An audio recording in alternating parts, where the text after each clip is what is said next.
Harry and Meghan have got the South Park treatment. Harry and Meghan have got the South Park treatment.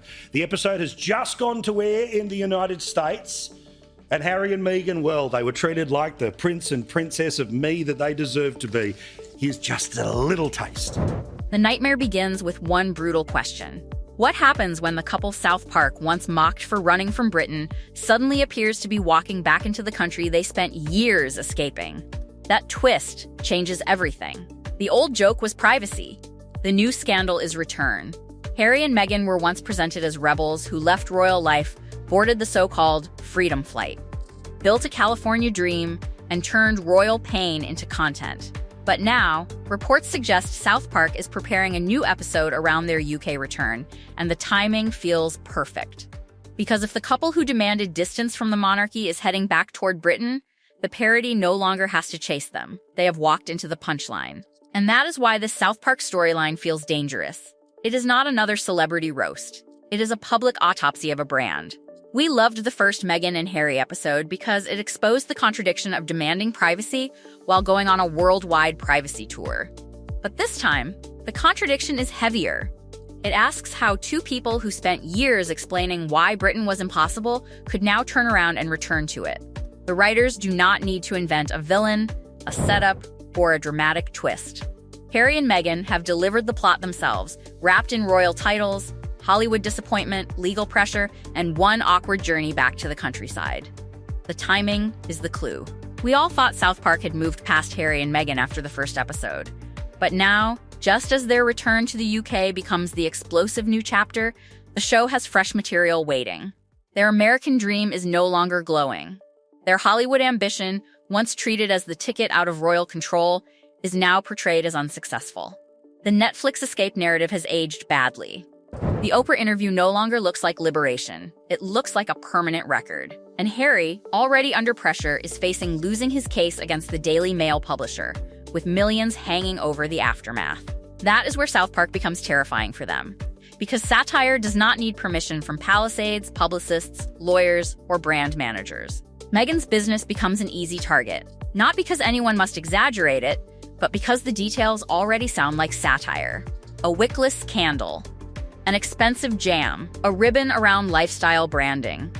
Harry and Meghan have got the South Park treatment. The episode has just gone to air in the United States. And here is how South Park mocked the obvious hypocrisy. Take a look. I'm sick of hearing about them, but I can't get away from them. They're everywhere, in my face. Look, Kyle, we just kind of don't care about some dumb prince and his stupid wife. The popular cartoon South Park, taking aim at Prince Harry and Meghan. The creators of South Park have been very clever because if you watch it in its context, you can see that they've taken elements of all of the things that Meghan and Harry have done, you know? Now, talk about crazy talk, Harry and Meghan. Oh, yeah. They have got the South Park treatment. This is absolutely brilliant. It seems Prince Harry and Meghan Markle have divided the globe, but I think we can all agree that South Park decimated them last night.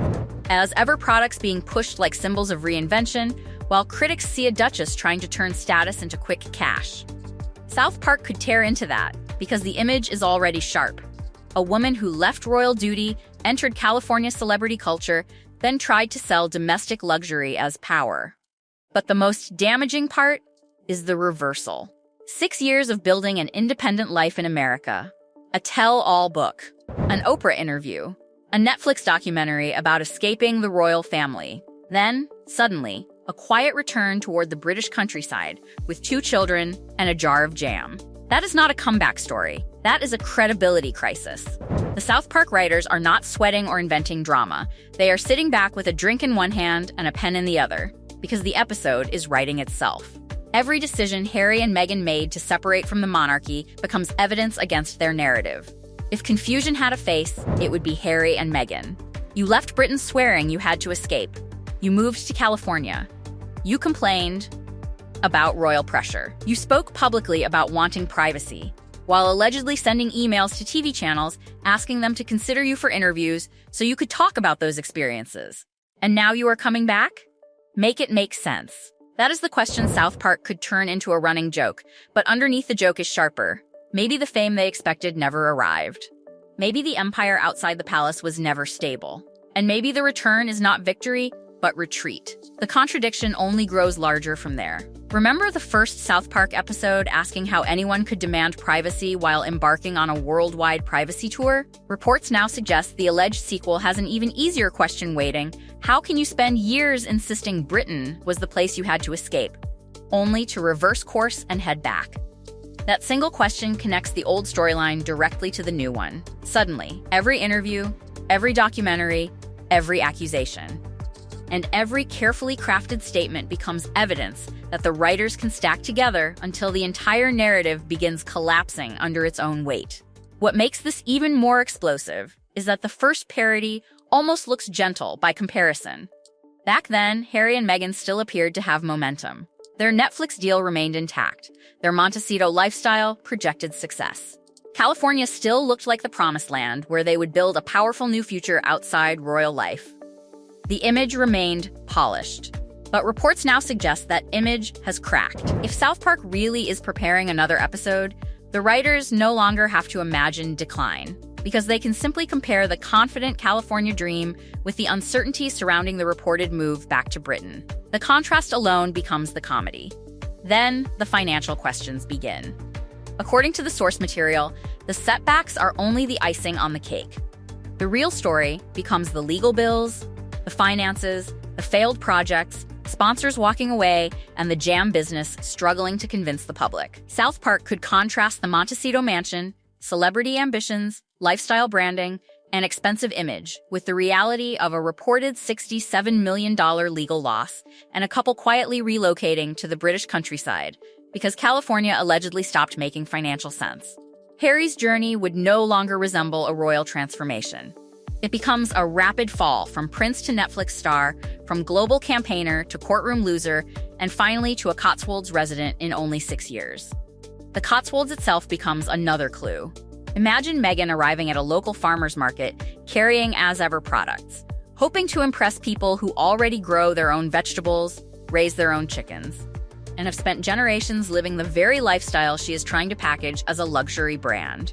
The source argues that the Cotswolds does not need a duchess explaining wellness because the community has been practicing it for centuries.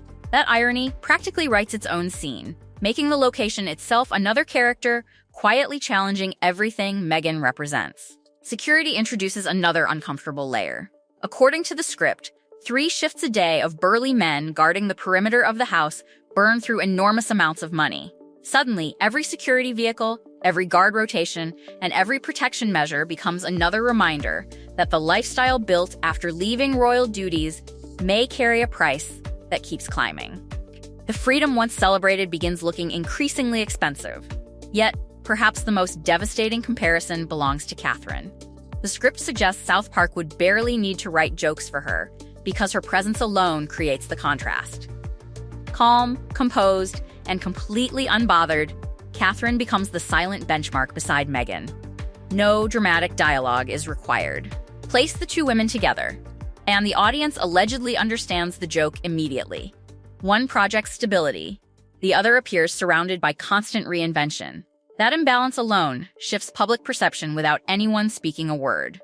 The script saves one final twist for Harry and Meghan themselves. South Park could reportedly introduce a running gag in which a tiny cartoon Meghan constantly appears on Harry's shoulder, directing every move. He reaches to shake someone's hand, and cartoon Meghan stops him. He begins speaking at an event, and she redirects him. He orders food at a restaurant, and she has already decided for him. That recurring joke leads directly into an even darker fear: the possibility of losing their titles. The source imagines Harry waking in a cold sweat every night, checking whether he is still a prince, while Meghan repeatedly refreshes the palace website to confirm the Duchess of Sussex title remains. Because without those titles, the script argues, the global brand changes overnight. And if South Park truly is preparing this alleged sequel, Harry and Meghan may discover that lawyers cannot stop satire, publicists cannot rewrite punchlines, and the biggest episode may still be waiting to unfold.